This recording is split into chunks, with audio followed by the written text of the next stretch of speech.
Hello there. Some people have asked us who was this Crowley that I've heard about, that I've read about, and what has he to do with the tarot? Who was this Crowley? Right? So, okay, Crowley is perhaps the most influential person of 20th century occultism. Western occultism, of course, right? So this was a man who was born Edward Alexander Crowley in 1875, and he was born to a very wealthy family. Okay, his family followed a sect called the Exclusive Brethren. This is characterized as a fundamentalist Christian group, and Crowley rejected those religious sentiments that his family had. Okay, his father died when he was 11, and he was sent to a number of schools where he rebelled and he got expelled. Okay, and by age 18, he was already openly acting against the Christian religion. He smoked, he masturbated, he had sex with prostitutes. So he was this kind of person. And then he decided that he did not like being called Edward or Alexander, and he decided to go by the name Aleister. Aleister being the Gaelic form of his name Alexander, Aleister Crowley. So then, around age 18, he goes to Cambridge. He attends Cambridge University. He does a number of courses there, but he never takes a degree. He had his first mystical experience when he was around 21 years of old. And also he recognized himself as a bisexual man. He started having relationships with men, right? Along with relationships with women. By age 22, still in Cambridge University, he read a book by Arthur Edward Waite that dealt with black masses and devil pacts in France.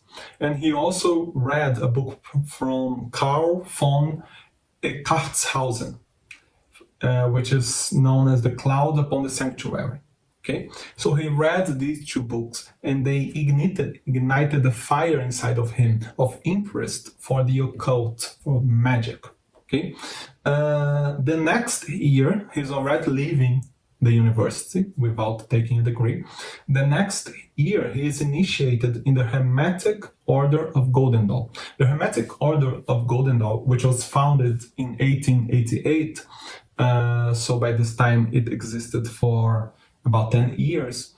The Golden Dawn was the most influential occult order of the end of the 19th century, the beginning of the 20th century. Okay, they had a very detailed work with the Kabbalah, the Hermetic Kabbalistic tree of life, and that work influenced pretty much every single other occult order in the 20th century, right?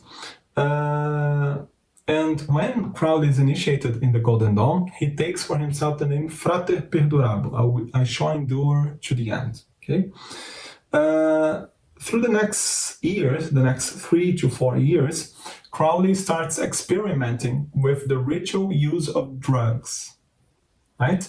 So he would take the most popular drugs of the ending of the 19th century, the beginning of the 20th century, so the opioids and heroin and cocaine, and he would experiment using them in magical rituals. Okay, he traveled to a certain number of countries, particularly Mexico, India, and France, where he progressed on his path inside the Hermetic Order of Golden Dawn. And he wrote. Crowley liked writing poetry and plays and novels. Most of them were not critically acclaimed. They were not well received. Okay. And then by 1904, when he was aged 28, he traveled with his wife, Rose Kelly, and he traveled to Egypt, and they said they were prince and princess, and they rented this nice place, and they built a temple. They adapted the ground floor to be a temple, and they performed rituals to the ancient deities of Egypt. So that by April of 1904, Crowley said he was contacted by an entity called Aiwass. And Aiwass was the messenger of Horus, the Egyptian god Horus. Okay?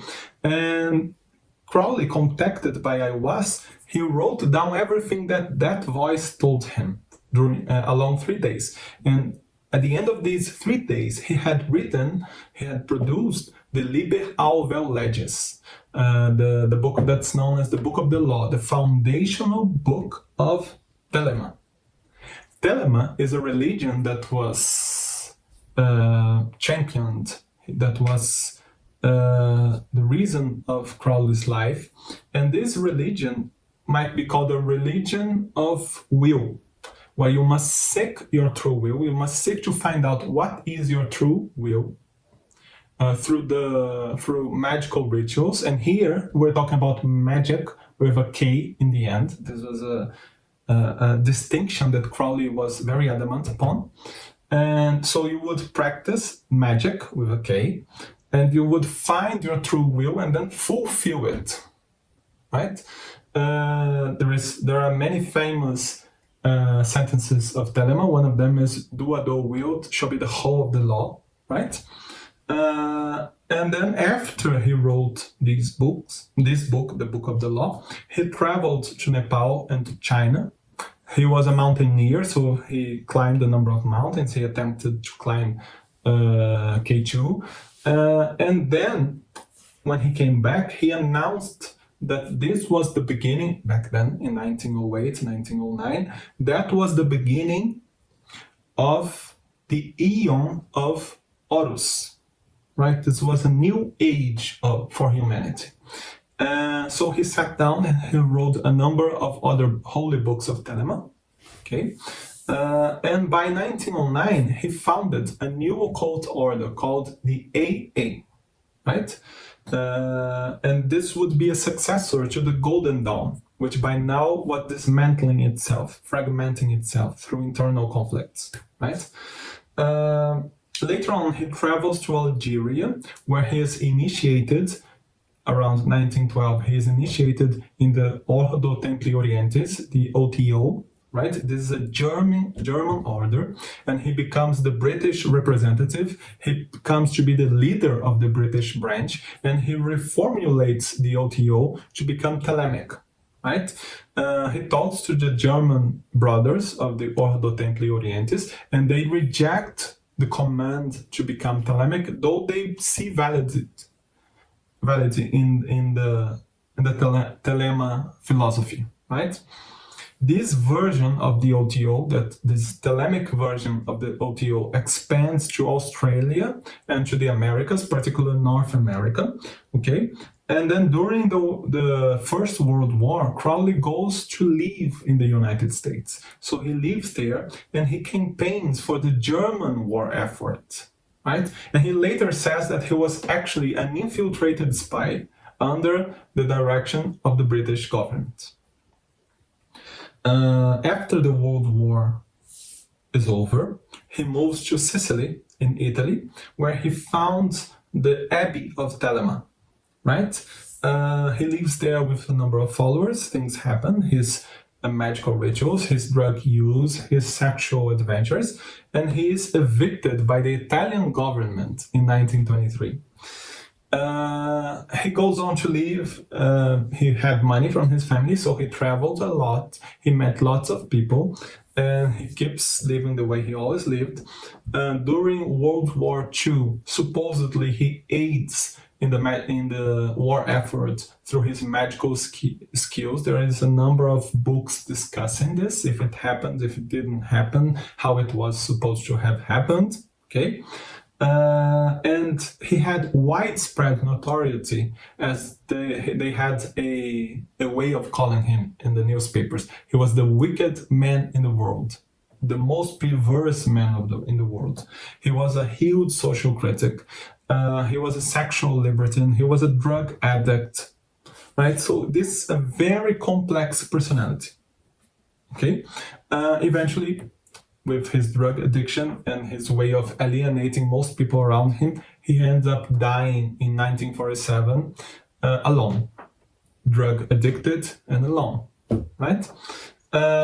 So what does Crowley, and this was a very, very compressed summary of Crowley's life. It's much more complex. I did not discuss each point of his life inside the occult order. I did not go into details on Telema, just so that you can understand who is this Crowley guy. This is Crowley. This is a very controversial character. So what does he has to do with the tarot? Well, the thing is, in 1942, Crowley was already, he was already 67 years old. He was already ill due to his lifelong habit of drug using and not feeding properly and stuff like that. And so he decided to pour all his knowledge, acquired knowledge along all these years, his knowledge on Kabbalah, his knowledge on astrology, his knowledge on geomancy, his knowledge on angelic magic, on hermeticism. He decided to pour all his knowledge into a tarot deck that he calls the Book of Thoth.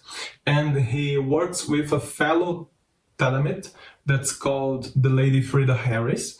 And Lady Frida Harris was the most gifted painter and artist. So she designs, together with Crowley, the Book of Thoth cards, which are very impressive cards, very interesting cards, right?